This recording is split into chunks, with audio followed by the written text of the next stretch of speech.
Vivek Mahbubani, and today I'm hosting this solo. That is right, Andy Curtin is too busy with himself, and Mohammed Magdi, as in the other Mohammed, as you will all know, is busy as well. So guess what? Hey, I'll be talking to myself. Hey, how are you, Vivek? I'm very good, thank you.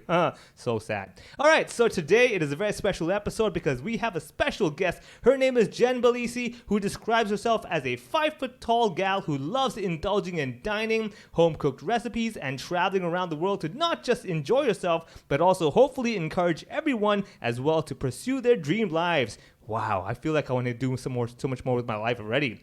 She started her blog in 2011 and made it official by setting for an actual domain name. Yeah, that is how you do it. You know, if you just have a blog.com/name, that's not real. But then she went for indulgenteats.com in 2015 and has grown her followers all over social media, most notably on Instagram. So you can find her on @indulgenteats on Instagram, Facebook, YouTube, or go straight to the source at indulgenteats.com. I want to just say something for a person who has Facebook @funnyvivek letter M, YouTube @Vivek Mahbubani, and Instagram @funnyvivek. I have completely messed up the social media game with those usernames. But having said that, Jen, welcome on the podcast. Thanks for having me. Oh, it's good. I mean, first of all, for anybody who doesn't know just yet, Jen, you are very well known for your beautiful photos of food, traveling, and just enjoying life in general. Yeah. So I'm just very curious, what was the last photo you took today? What did I do today? I have to actually look at my phone. So I baked cookies earlier. So the last photo I took was showing the cookies that I just baked to my friends who are going to pick them up and try them. Oh, nice. Yeah. Wait, so baking as in like in your own place, or you have a special studio? Yeah, in my apartment. So I guess I'll just jump ahead, but I'm working on a cookbook, and so I've been doing lots of recipe testing, and it's usually a lot of food, so I try to pass off the extras to either friends and recently also my followers. And so this week, for example, or the past 2 days, I literally baked 40 cookies and hand delivered them out to people in Hong Kong. And so the last photo I have is of the cookies, sending it to my friend saying, your cookies are ready. Oh, okay. So it's got proof in the picture, right? Yeah. Nice. Well, more get them excited, hey, come on over. No, I'm good at buying and eating cookies. The baking part, I'm like, no. It's a lot of work, man. I can imagine, right? That's why when I go to a shop and I'm like, $10 for a cookie, I'm like, shh, come on. Then I look at the recipe, I'm like, okay, that's a steal. That's pretty good for $10. That's a lot of work. Well, mine were 35 to 40. So. Yeah, well, fair enough. Yeah, look at me with the poor quality choices in life. I'll go with the budget cookie, please. But hey, the budget, those M&S cookies are great. Hey, those are for when you need a quick snack. Yeah. And you really just need something sweet. Yeah, and they think you can get them for 3 for something 20 or something. Yeah. It's one of those deals where you're like, okay, this is good. Yeah. I can do this. It's $1 a piece. So you're like, it's not that bad, Yeah. Then you get the discount package, you said 3 for $20 or something. And you're like, I shouldn't do this to my life, but I bought it already. Yeah. Eat it fresh, right? It's why have one and you can have 3? Exactly. Hey, why stop? 3's a charm, right? So tell me, Jen, can we go step back? I got excited about the photos and everything because I was just curious. I'm like, someone like you, is this a daily habit where you got to take photos and kind of always post stuff online? But going all the way back, how did it even start? Because, you say in 2011 you had the blog, and I'm guessing that was an interest. You just figured, hey, let me put something online and see what happens, and at least the documents for yourself, right? How did that even start? Yeah, so to be honest, I was just bored one day. So I had graduated college in 2011 and started working full time, and it's one of those things where when you're in school, you have classes and then you have homework, and then suddenly you have a 9-to-5 job and you have so much time after 5 p.m. And this is the point where I was already in New York for 4 years because I went to NYU. I finally had a lot of money because I had a full-time job. Yeah. So I was going and finally dining out and trying a lot of new restaurants, traveling, and it was that case of, why don't I start documenting this? I had been following other food blogs. This is before Instagram also, any of that existed. So it was primarily just a blog, and it was more well, why not just do the other bloggers that I follow and start just documenting my dining adventures, all the things. I had started teaching myself how to cook as well. So starting to write out recipes and things I was testing. And so it kind of just went from there. It was just totally out of boredom to start. And then as it went on, it was okay, I enjoy doing this. And it was very much a hobby. And it wasn't until honestly like years later that Instagram started being a thing. I started promoting my blog posts on my personal Instagram at the time. Yeah. And then some of my food photos were getting reposted by Food and Wine or, whatever, bigger accounts. Yeah. And I was like, oh, weird, strangers are following me. And so I was like, oh, let me like separate this. And so that's when I made the food only Instagram account, and then that kind of just took off. Yeah. I mean, Instagram's the only type of stalking you're like, yeah, sure, no problem, go ahead. Yeah, well, nowadays. Yeah, but like anything. before, I was like, boy, this is weird. Yeah, why do you want to know about what I ate today? Like, what's it got to do with you, right? Yeah. And also, I was like just getting out of school, so I was like partying a lot and doing all these things. I'm like, oh, I don't know if I need these strangers like witnessing this behavior. Yeah, exactly. I don't need to be. But like normally, I mean, back then, people probably had the habit of taking photos of their food just to track it for like their fitness logs. Yeah. Right? Like, I ate this. Yeah, this was like, so before the Instagram thing and all of that, like I definitely used to post a lot of food photos on Facebook mobile uploads. Like when that was where all of your like photos and sharing happened before Instagram. Yeah. I also was like big on using Foursquare. So I was always checking in and leaving tips places. And I feel like that was almost like an intro to Instagram captions and things like that. Yeah. So. Okay, so basically you were the OG of like the foodie kind of social media person, right? You were I was definitely, so at the time when I was in New York, there were only a handful of other food bloggers that were doing a similar thing to what I was doing. Yeah. And so I was definitely early on, like one of the first few. Yeah. And it was a funny thing because at that time, again, it was so new. So we would all meet at restaurants and things, or like when a new restaurant would be opening, they would, start reaching out to different people, like find people on Instagram. And so you always saw the same people. Yeah. So there was definitely like a community of other Instagrammers that started being built up at this time, which I think was like 2012 or 2013, something like that. Yeah. So then basically it's similar to comedy here as well, where you'll have different gigs. You're like, oh, you're on the gig as well. It's like, yeah. You message them like, oh, did you get this invite? Like, okay, cool. I mean, that's the best feeling though. I've actually been invited to certain events where I wasn't a performer, but just an invited guest to go check out the food or whatever. And I'm like, and I feel kind of weird. I'm like, this is not what I do, but sure, invite me for food, I'll do that. Yeah. I mean, was it exciting initially when the restaurant contacted you saying, hey, oh, yeah. And you were like, wait, so is this the trick where at the end you get the bill and you're like, hey, you conned me into coming here? Yeah. Were you worried like that initially, or was it just a thing? You're like, oh, cool, I've reached that level. I'm not, what we call KOLs nowadays. Yeah, well, yeah, at the time, I mean, well, it's funny because only here. Hong Kong, right? Only Hong Kong. Yeah. I don't know where they got this KOL thing. But I mean, yeah, influencer or KOL, whatever, like that definitely didn't exist before. And I remember the first free thing I got, I think it was like somebody sent me like a cake. Yeah. And I was like, holy crap, this is amazing. Yeah. And then it was like an actual meal at a restaurant. And so, yeah, I was so happy to get any free food. Like I didn't even know that was a thing, possibility. Right? Yeah. So when it started, whereas now I think people enter the, Instagram game and all of that in hopes of getting free stuff. Whereas it came as like a surprise to me. I was like, oh, sick. Like, yeah, let me keep posting food if I get free food from it. Yeah. I mean, that's cool because like clearly when you first got it, I mean, I'm sure you were obliged to like, post that free item that you got in the mail and be like, oh, I better say good things about this. Have you had the occasion where, you're looking at it going like, this is terrible? Yeah. So early on, definitely you just have to like pay your dues, I guess would be the right term. But as I started growing my following, I definitely started to first just be more picky about what I said yes to. Yeah. That way I wasn't putting myself in a situation where I'd be disappointed. But there have definitely, honestly, it's only been a handful of occasions where I have been disappointed and I've been like, hey, like, I could post about this, but it's not going to be good. Yeah. So I'm just going to privately give you my feedback. And then at least, and they appreciate that too, because then they can work on it with their team internally. And, they're still getting value out of giving me a free meal. So. Yeah. So they get at least your honest opinion and your experience as well. So you would know in comparatively, where they should be and stuff. Yeah. Right? I try to also always make it like constructive and, it's not just, I also try to make it clear, like if it was like a personal preference, I don't usually fault the restaurant if like, I don't like the taste of something, which doesn't really happen because I do eat most food. Yeah. But for the most part, if it's like service issues or just like something was really terrible, that's when I'm like, hey guys, like you shouldn't be serving it like this. Yeah, this doesn't help at all. Yeah, or like if I was a paying customer, I'd be like, well, can I curse? Yeah. I'd be like, what the fuck? Like, what is this?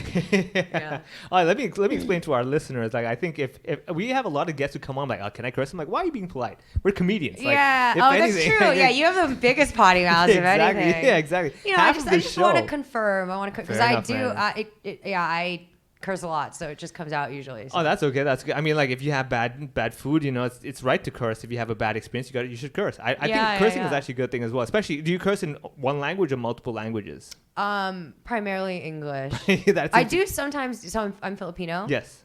So sometimes I do like a putangina, but like only around like if I'm with my family or like. Because you need people to get it, right? I mean, you don't want to swear and everyone's like, "What did you say?" What did you say? I'm not going to translate that. Yeah. Although, lately I've been learning some Cantonese curses. Oh yeah. So sometimes I do throw, like a dule, like. Oh yeah, exactly. But then the problem is that you got to get the tones right, otherwise it just sounds cute. Yeah, right? I'm not so good on the tones. Yeah, so. You don't want to go up to like, oh, tu. They're like, yeah, that's not right. It. Yeah. That's actually not. I'm not offended at all. Yeah. If anything, I want to help you. You know, let me say it to you back so you can learn properly. Yeah. All right. But then, okay, so again, you started this thing more kind of an interesting. So I'm sure a lot of people as well, they've always had these ideas in their head. You know, maybe I'll take a photo or two. But then it seems like you kept at it. It wasn't one of the things that I'll casually do on a weekend if I remember to do. It seemed to be like you just wanted to do it for yourself, but also it became a regular thing. Yeah, and I think it was kind of like a lucky moment. So because all this Instagram stuff was just starting out and I was one of the early people and all these things, I was getting invited to so many things that like there were so many opportunities to create content. You know what I mean? So it's like, honestly, there was a period of time where I would have like a lunch and then have a first dinner and then a second dinner. You know what I mean? Like, because there would be like conflicting events. And so you would just go and like shoot at multiple places. Yeah. And then there would be cases where like it'd be a Saturday and you go on like an actual food crawl. Yeah. And you go to like 8 places in a day or whatever. Man. And you go with other bloggers. So you're all sharing the food. So like, you shoot like 20, 30 dishes, but it's amongst like 10 people or whatever it might be, right? So I had so much content. And at this time, Instagram had just kind of launched the Explore tab. And that's where like when you search for someone, it shows you all this random stuff. And before that didn't exist. And so suddenly people were searching to find their friend on Instagram and they were being shown like this really amazing pizza from New York. Like, what is this? Yeah. And so people started just following food accounts where I think before they were only following like people they knew or celebrities, things like that. And so once I started seeing that my account was growing like crazy, it was like, oh, well, let me just keep posting and let me keep going to restaurants and going to free meals to get content to post. And so I was at one point I was posting like 4 times a day. Yeah. Growing like exponentially. Like I think there was one period where I went from 100,000 to 200,000 followers in like 4 months. Yeah. Which is, I think, very difficult to do now. But at the time, it was just like bonkers. Like, and so that's where I was like, oh, like, let me just keep doing this. I was also working full time at American Express, doing marketing. So I think I had a bit of a business mindset because I was working in marketing in like a corporate environment. So I also knew how to like craft business emails and things like that. And so once I started growing like crazy, I started also then getting like the paid brand deals and things like that. And so I realized, oh, I can actually make money off of this. So you were self-managing initially? Like I'm still self-managing. Oh, there you go. Okay, so your American Express experience kind of let you self-manage and handle this and see like you knew what you were doing, at least in terms of the social media paid gigs and stuff like that, right? Yeah. Like I knew how to negotiate. I knew how to write business emails and like talk to people. And like not reply like, hell yeah, I'll do that job for this amount. But more like, I will consider your offer and get back to you. Yeah. Right? So a lot of that. So this is another curious thing. Like, I'm sure you have to track these statistics and the analytics of your page and then your content and everything. Do you get annoyed when the food gets more likes than your own photos? I mean, it always does. Yeah, but that's the point. You got like people. Hello, I throw myself there was out there. Yeah, there was a period of time lately. I think Instagram has changed a bit where people are much more interested in the personality. Yes. Whereas before, like I could post literally like an ugly, like not an ugly, but like not even my best photo of like a slice of pizza or a burger or a bagel or something, and it would get 10,000 likes. But that was before the algorithm and all that business. Like that's when if you logged in on at 12, they showed you exactly what was posted at 12. Yeah. So I posted at that time, and you saw my thing, and thousands of people would like it. And at that time, like if I posted a photo of myself, automatic unfollows, like so many unfollows. But then there's a point where you want to like not just be posting photos of food the whole time. Yeah. Because I noticed a lot of your photos of yourself now have food involved. So you're like trying to get the middle ground, yeah, like, to make sure, hey, look, the food. I mean, yeah, I mean, people did still follow me for the food. Yeah. And also, food is just such a part of my life that like I usually will still have food there. Yeah. And I'm not, to be honest, like I'm not so comfortable yet to just throw a complete like non-food related photo of myself. Yeah. Usually it's at least travel related. But yeah, to do like, just like, I mean, like I'm looking at your Instagram page right now. The cool thing I like about your photos is that you're always in the progress of eating it. You're always kind of like caught in the moment, like, oh, you got me. I was just about to finish the bite, but you got me right there. So if you're following it right now, go to @Indulgent Eats on Instagram. You can scroll through Jen's photos, and you'll see a lot of pictures of her. Oh, you're totally right. I haven't really. I don't really think of it. You just get that shot, right? That moment. I was looking at it, I was like, who's this photographer keep interrupting you? It's How my rude. Husband. There you go. I'm like, let her finish. I mean, like, usually. Yeah, I mean, like, so either you're. Well, I'm posing though. I can understand. Yeah. Let's keep the magic going, all right? We don't go to Disney and say there's a person underneath the costume. Let's just keep the magic going. Because like either you're extremely excited, like there's a photo of you looking at a tray of the chicken and the fries. Oh, you're like, Shake Shack. Give me all this food, right? And you're either super excited or, like I said, busy eating. Every now and then you do throw in the husband in the photo. Yeah. Well, that was our wedding, so that'd be pretty messed up if I cut him out. You're kind of like, could I put a pizza over your face? I'll get more likes.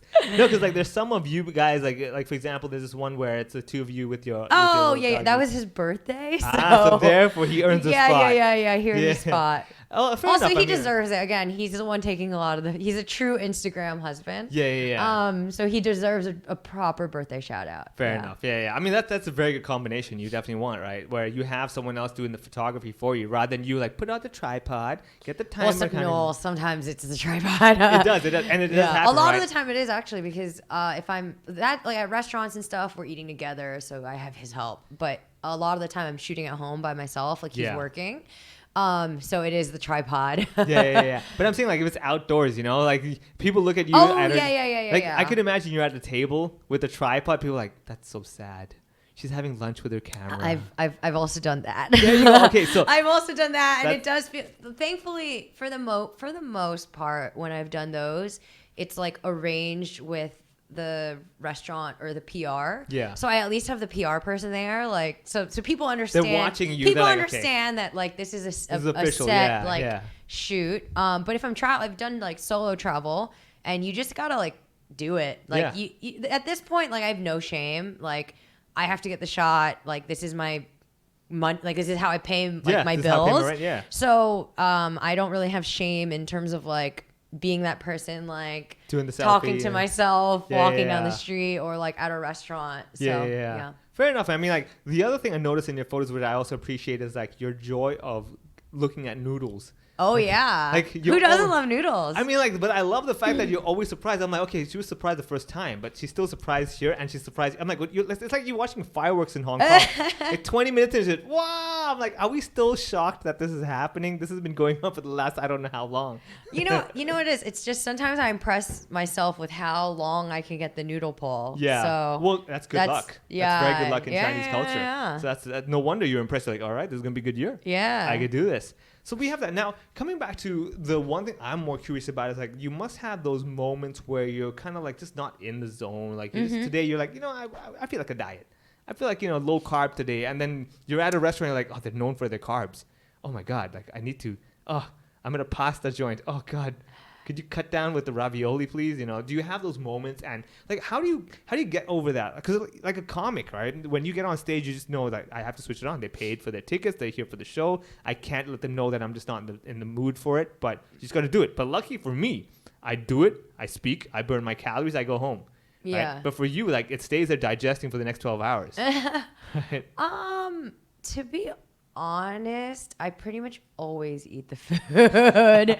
I'm trying to think, and I don't like. So for example, right now, like I go to this gym hybrid, and like we're on this June shred, so I just have been saying no to restaurants, or I'm like, oh, I'm gonna come back in July, because I don't like being in a situation where I see something I want to eat and I can't eat it. Yeah. So I'd rather just like remove myself from the situation, if that makes sense. Yeah.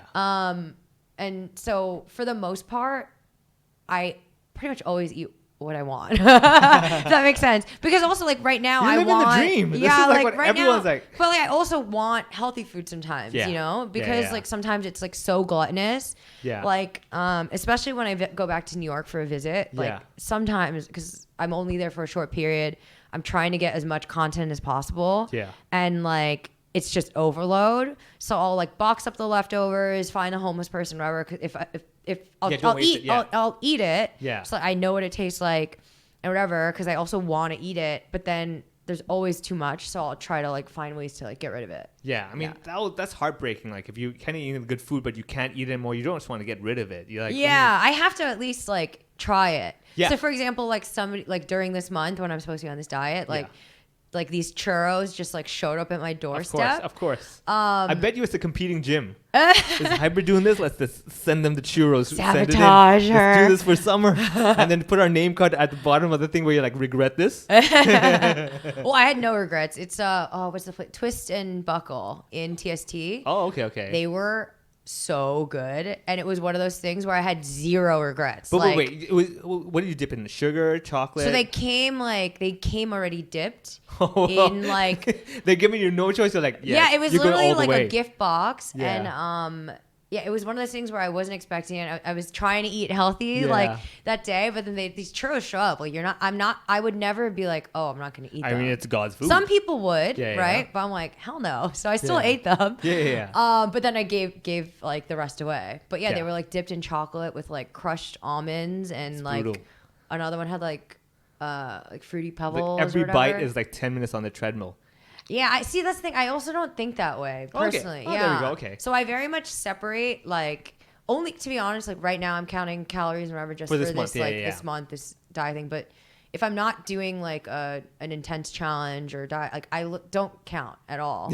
And I just try to live mindfully, where like I very much appreciate the food that I'm eating. I understand that like, okay, this meal is going to be very heavy. I'll balance it out with something else light, or like I have a workout tomorrow, but I don't like calculate it, you know, because I think that gets unhealthy if you're constantly like, oh, I ate a churro, like now I have to run, you know, an hour or whatever. Burn it off. Like it's just it's an unhealthy mindset, I think. So I try to separate them and just enjoy everything as I'm having it. So because it's a vicious cycle. I mean, you're never gonna burn off all the calories that you've indulged in, and then you're just gonna feel guilty. And like, then every meal is just like, oh, this is for my job, sacrifice it for my work, kind of deal. But now you're like actually thoroughly enjoying it. Like, I'm just gonna guilt-free enjoying what I'm doing, enjoying what I'm eating as well. Yeah. And you know, if it comes down to it, it's not like you're not taking care of your health. You are mindful of it, right? That's what it is. And I think because I'm actively like, I work out like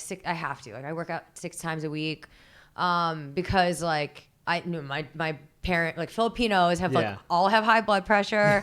We all get gout and like cholesterol, whatever. So I'm very mindful of that. Yeah. And so I know that my career will probably like it can literally kill me down the line. Yeah. So I'm definitely mindful of like as much as I have days where I binge eat and whatever, like, and I do it without even thinking. Like I am just like very content to do it. Sometimes I'm like so stuffed. Yeah. But yeah, I very much like know that I'm taking care of my health outside of it, so I don't feel bad doing it at all. So that's the big challenge that a lot of, like you could say, self-employed people have, right? Where you have to have that discipline.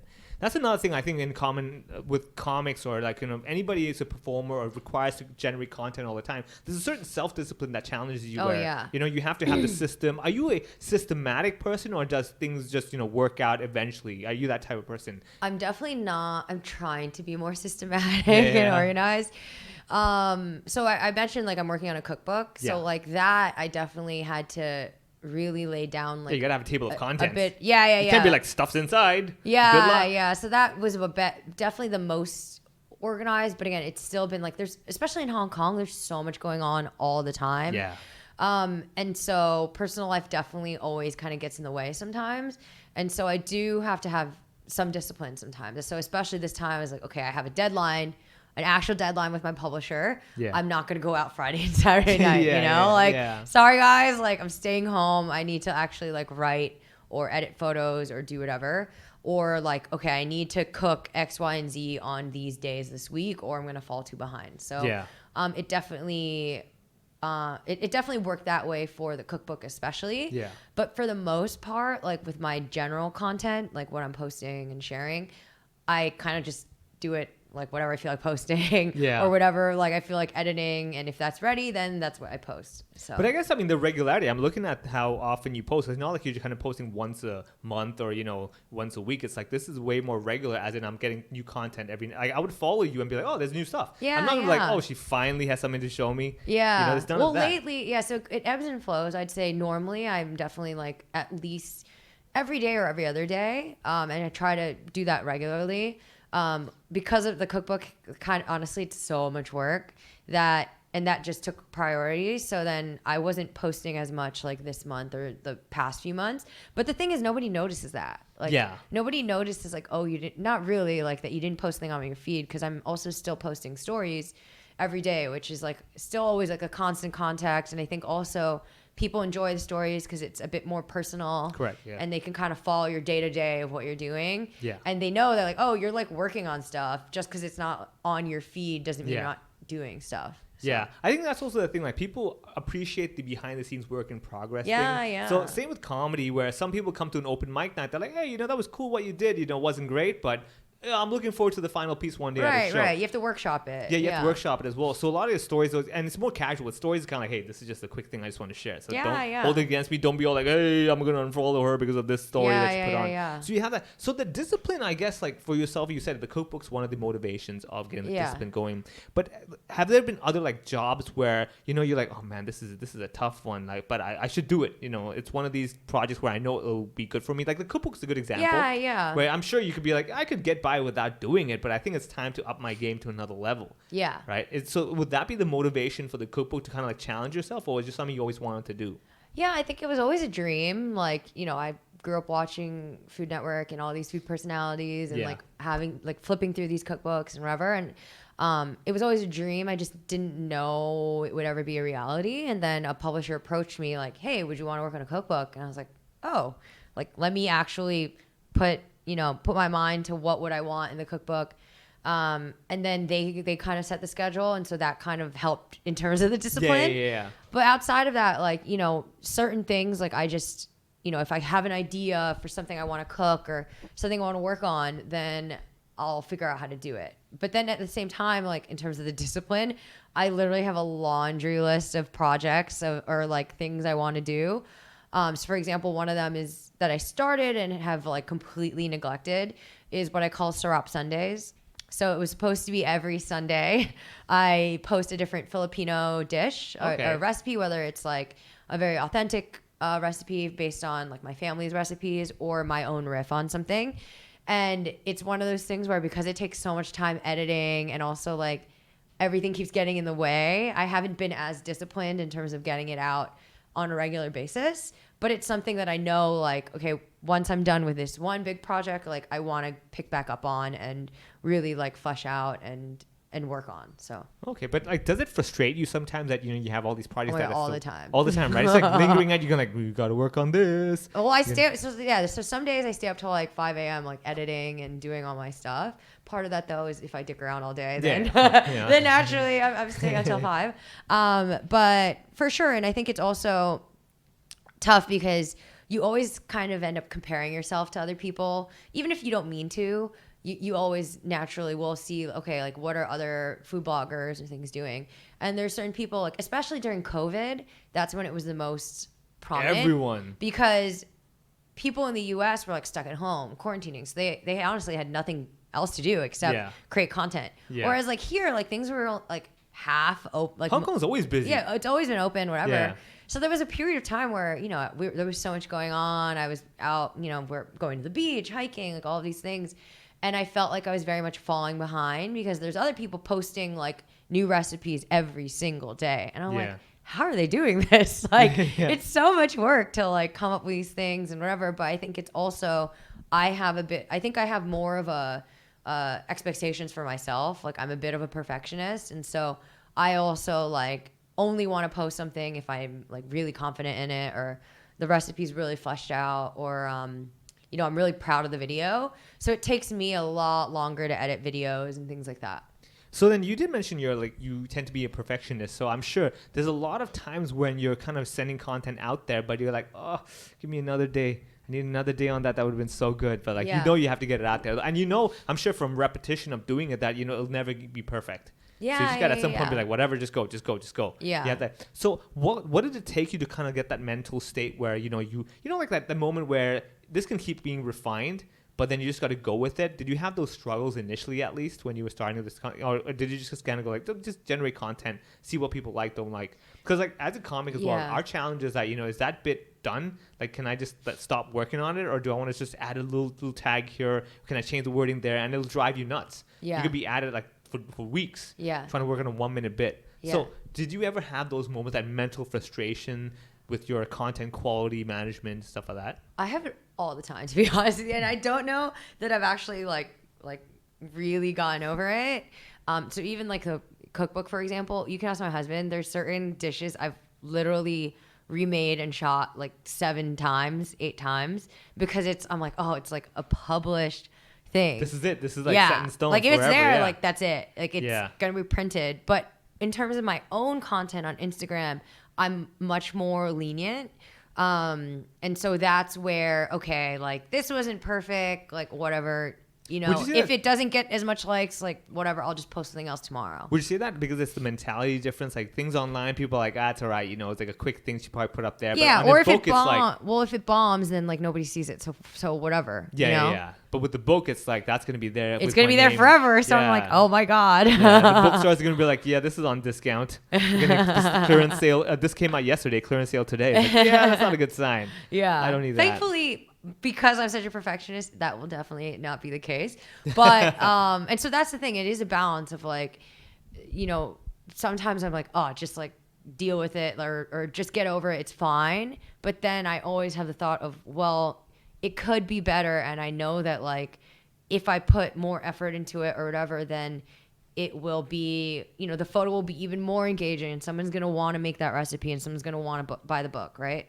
So I think that I definitely have to understand the balance of like, for something like that, it really should be as perfect as possible. But for like the everyday Instagram posts, like it'll just die. True, because I mean, with the Instagram post, it's very rare someone's gonna scroll back to a year ago and be like, "Oh, that picture wasn't good." Yeah, right? With the book, you probably take it from the store and be like flipping through it, like, "That's a terrible photo." Like, "Oh, that was published in 2012." You know, yeah, it's like, that doesn't count. It's like, no, it still counts today. But with Instagram, it's like 2012. I'm not going all the way back there. Yeah, exactly. Oh man, my old photos were so bad. It was like 1 megapixel. Yeah, everything's well, like it was super more blurry. like I would shoot photos with like direct flash, and so they're just the too, plates are half white. Yeah, it's just too harsh and just awful. Yeah. So that's growth already. Like initially it was just the food. Now you're like, I don't know, the photography, the flash. This is a I taught myself all the I have all like way more equipment than I ever did. It was definitely like lots of learning and where now I feel like I'm. So like sometimes I go to dinners and I bring out my little like LED light. Oh yeah, the pound size kind of light. Yeah, I know. Everyone's like, "Oh, you're a professional." I'm like, I am. I'm actually a professional. I'm actually a professional. Yeah, even though in the world of photography this is extremely basic, but for you layman, this is damn good for me. Yeah, it's a high quality setup I've got over here. Yeah. But then like, see, the thing with the perfection thing, I like the fact that you admit that you're a perfectionist, or you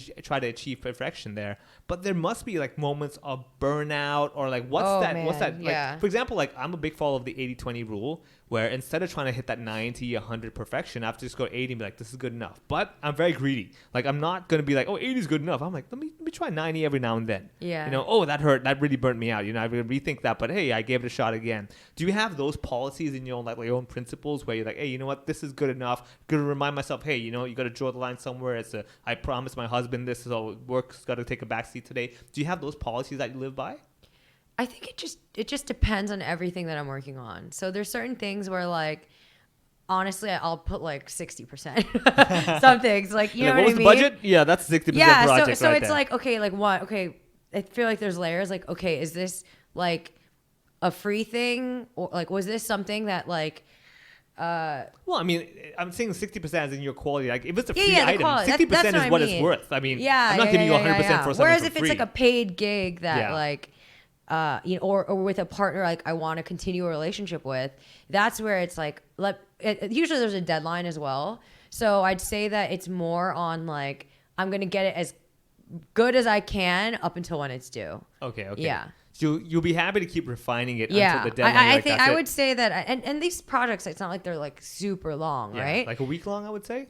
Yeah, or like let's say okay, I shoot it, and then the content's due in a week or whatever, right? So then I Yeah. only have a week to work on that thing. Yeah. And so I think I pretty much, you know, depending on how much they paid me, but like, you know, I'll give it my all. Yeah. Up until it's due, and then they'll always have feedback anyway. Oh yeah. So then you have to like. I mean, you have to do those techniques of like purposely take 3 photos and one of them is really bad, and one of them is the one you really want, and one is the one that the corporate clients probably like, this is what we like, and you'd be like, ah, crap. Yeah. So for to be honest, actually, I usually always try to only submit things that You're really happy Yeah, with. yeah. Because Okay, I never okay. want to somewhere like I never want to be put in a situation where I'm unhappy or like With the final product. yeah or But yeah. But you like, have you had those situations? Like, let's be Oh, honest. like, definitely. yeah, as comedians, like, to some corporate gigs, Oh, they're of like, course. say it this way. No. Yeah. Like, this is the check. Yes. Yeah, there was one where I shot. I think it was McDonald's, and like the way that they served me the burgers was like not like. Oh, it didn't have the correct. layers and I everything. think the lettuce was like sticking out. I don't know, something. Yeah. And so I shot it, and then they're like, actually, like we need this label showing or whatever it is.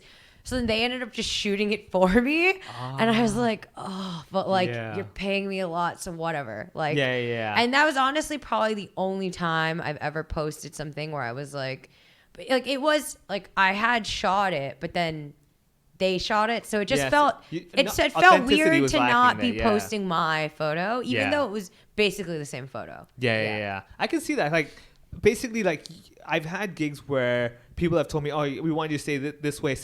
And, like, when I was way younger, I'd be like, oh, sure, whatever. And one moment, I just kind of looked in the mirror going, like, this is not me. Yeah. When I'm up there saying these things that is not me. Like, Mm-hmm. I just can't accept it. So that was, like, that line that I was like, from now onwards, never again. Do you have that policy, like, you know, in your contract or whatever, like, Yeah. I will not accept you guys giving me the photograph. it has to be my product. Do you have Yeah, that? so now I always say like, sometimes they'll like pitch and say, hey, like this is what we want, like here's some sample photos, whatever. I'm like, no, like the only way we're gonna work together is if I shoot my own content. And a lot of times too, like so lately I primarily share video just because it tends to do well, and like I for also sure, just yeah. enjoy it. And so for a lot of people, they'll say, hey, like we want a still photo. And I'll say, okay, actually it works a lot better when I do a video of me creating the dish or whatever it might be. And so there's usually all that happens in the upfront. That way we've negotiated and said, okay, this is what I'm going to shoot, like, and try to get it as close to where they're going to be okay with what I'm about to film.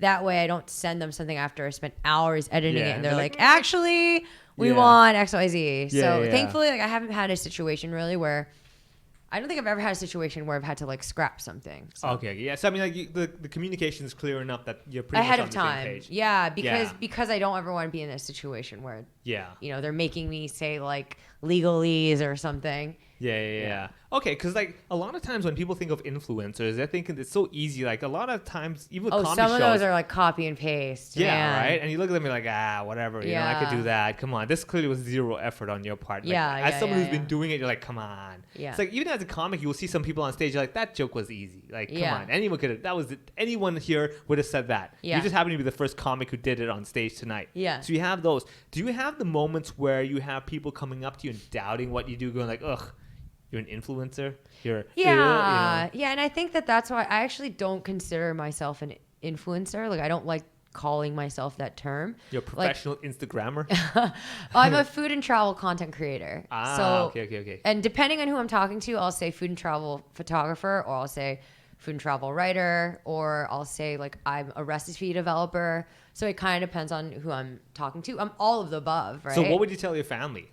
Like if they like closest family, parents, like what was the... I say food blogger. I think, to be honest, I think food blogger is the most understandable term. And I also think there is a differentiation between like an influencer and a food blogger, because like, especially like food blogging has a much longer history of people who, you know, like go to restaurants. And you officially started with the blog. And I started with the blog. Yeah. Whereas influencer, I think, has that like negative connotation of like people just taking selfies of themselves and then claiming posting that they like it. And posting like whatever.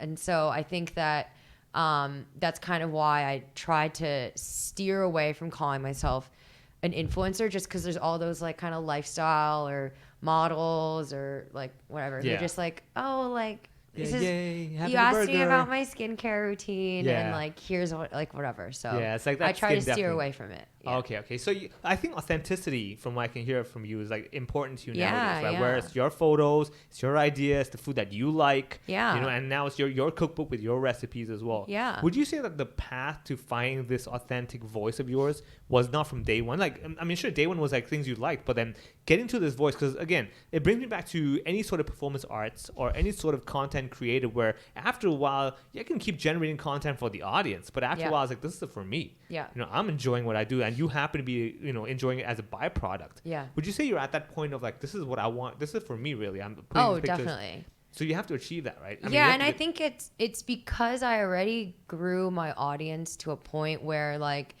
I'm securing brand deals and like doing all these things. It's twofold. It can work both ways, right? One is that you just always post everything you want and you're very true to yourself and hope that you can find the niche audience that also likes that, right? And I think nowadays, actually, it's much easier to do that. Whereas before, when I started, like, I grew because nobody, you know, suddenly people are like, whoa, like this food, what is this? Like, what is this? Whereas now, like, you have to have a voice. Like, nobody just you know, anyone could follow anyone that's posting photos of pizza, right? Yeah. And so now I think you have to have a voice. And now, because I've already built that following, they also, you know, they've seen all of the food that I post, all the restaurants I go to.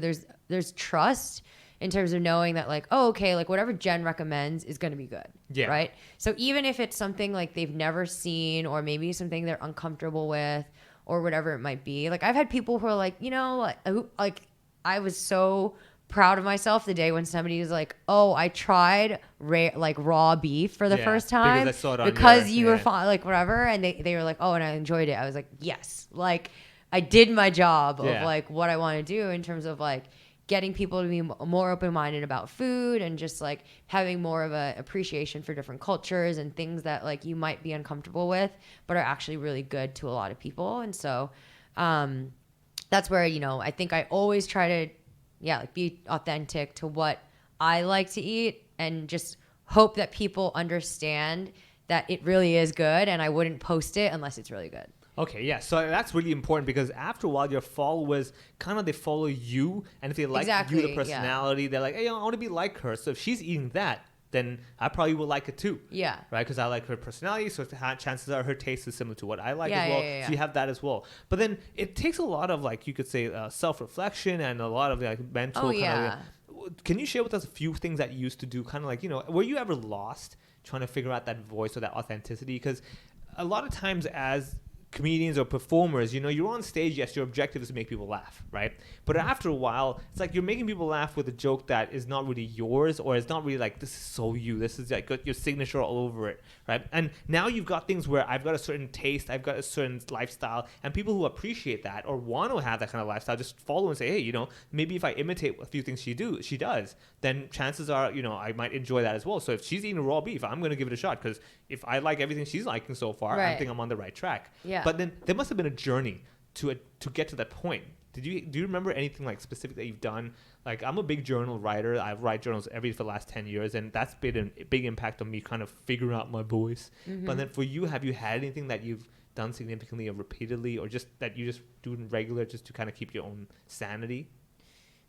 I mean, I don't journal or do anything like that. I feel like it just kind of happened over time. Yeah. Like, especially I think in terms of sharing like Filipino food and things like that. Yeah. So I think it was more like as I started sharing things, before I would just like, at the time, like really short captions were like, oh, I wouldn't even describe the food, whatever. And then as I started sharing more, like people actually they'd be like, oh, like, what did you think? Tell me more about the story behind it. Yeah. So then I'd start like actually, and which I was already doing on my blog, but then I'd start, like being more descriptive and like, explaining my own personal feelings on the restaurants or the dish, or the history around it. If I was passionate, especially about like Filipino food, like trying to explain, for example, like, yeah, I'm going to post a whole lechon, like with the face. And some of you maybe like this might freak you out, but it took time. So like there were points where I'd post whole lechon on my story and I'd cover the face with like a pig emoji, Yeah. But then eventually, like as you keep getting response, and then there's also a point where you're just like, fuck it, like I just want to post this. Yeah. And I think it was more like trial and error, if that makes sense. Yeah. Like figure out, okay, are people okay with me just posting what I want, or are they like, oh, fuck you, like just show me like a slice of pizza, or like whatever it is, right? Yeah. And so I think I just got to a point where there were enough people who were like, oh, this is awesome, like keep doing you. And like I get a lot of DMs from people, which is like super encouraging. Yeah. So I think that the more support you have, then you can just continue to like go on that path. And I think that has really helped me in terms of, staying true to what I want to do and what I want to share.